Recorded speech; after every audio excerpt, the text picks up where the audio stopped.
Hello, students. Once again, I am among you in continuation of this very chapter. As you know that up to previous video I have explained you about the fourth Maratha war.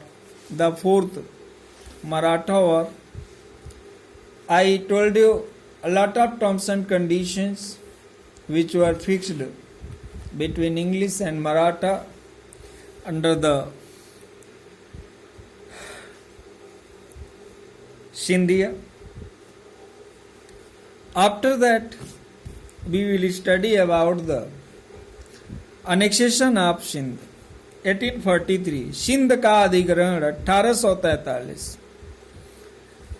When the 18th century came to an end, Baluchi, who was the chief of Tajpur tribe, he established his own rule over the Sindh, and he also founded three independent states, three free or absolute states. Those three absolute states were Khairpur, Mirpur, and Hyderabad. They were also called as the Amirs of Sindh. Both Maharaja Ranjit Singh and the English, because they had made an alliance with each other, so they wanted to capture the Sindh in their respective empire.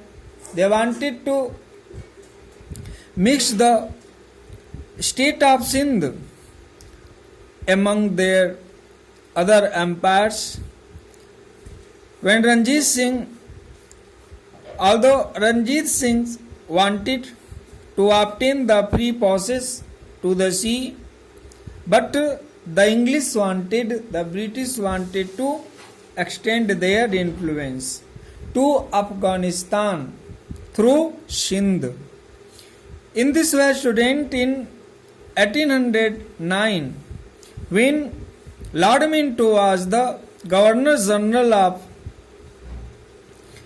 East India Company in India, British East India Company in India, British concluded their first treaty with the Amirs of Sindh.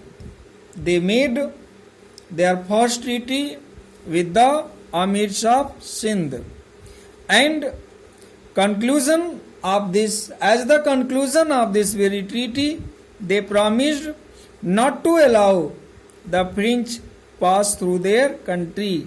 They prohibited totally 100% that French, they would not let the French through their country. So in 1833, students, Lord William Bentinck included a trade treaty. He concluded a trade treaty and promised that British or English would never carry their military stores or armed vessels through the Sindh. They gave this very assurance to the Amirs, but as you know that they could never make their promise true.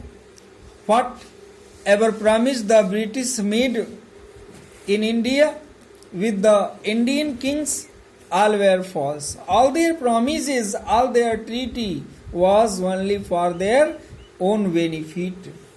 So students, in 1839, when Auckland was the Governor General, the first Afghan war broke out.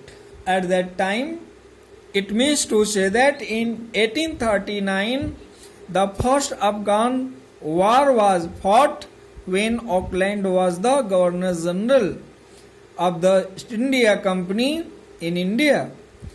And students, at that time the English violated the treaty.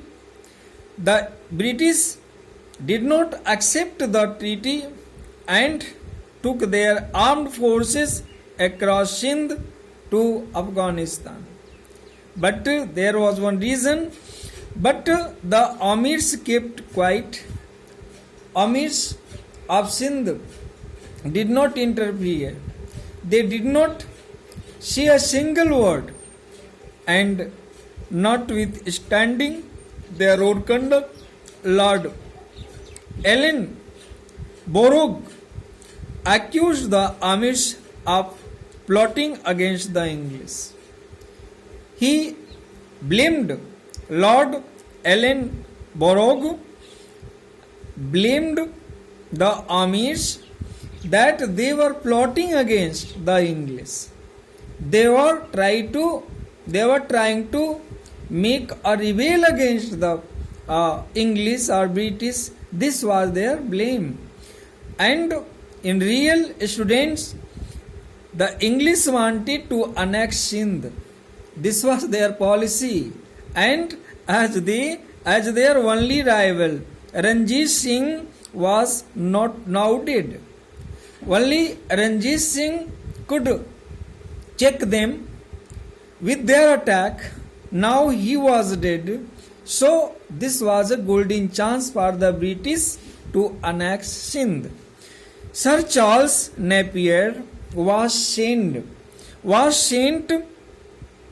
to inquire into the whole situation, but he forced the Amirs by offensive conduct to raise a standard of revolt, and students, acting on an excuse of curbing the revolt, Napier routed the Amirs of Sindh in the battles of Maini and Dabo, and he annexed Sindh to the British Empire in 1843, and Amirs were forced out of Sindh. They were compelled to flee out of the Sindh, and in this way, students, the annexation of Sindh without any valid reasons was fully unjust. This was an unjust thing and unjust act. Annexation of Sindh. In what way the annexation of Sindh was made, that was not fair. That is why the historian has remarked that the British in India had done many unjust things, unjust act, you can say. And students, which none could match the annexation of Sindh.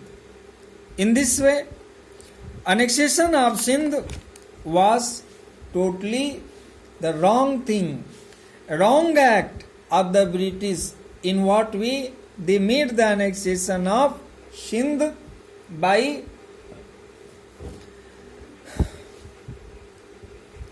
blaming the Amirs, by defeating the Amirs, and by misleading them.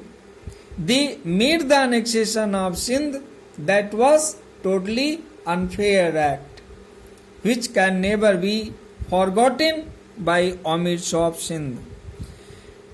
And also, students, there was not any valid reason.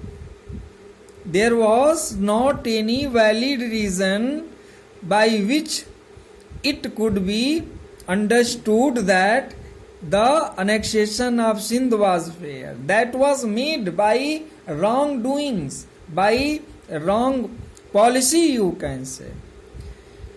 And this way, after the annexation of Sindh, the British East India Company shot forward, you can say, for the annexation of Punjab. And the students, this was their second unjust act which they were going to Involve in what? Understand?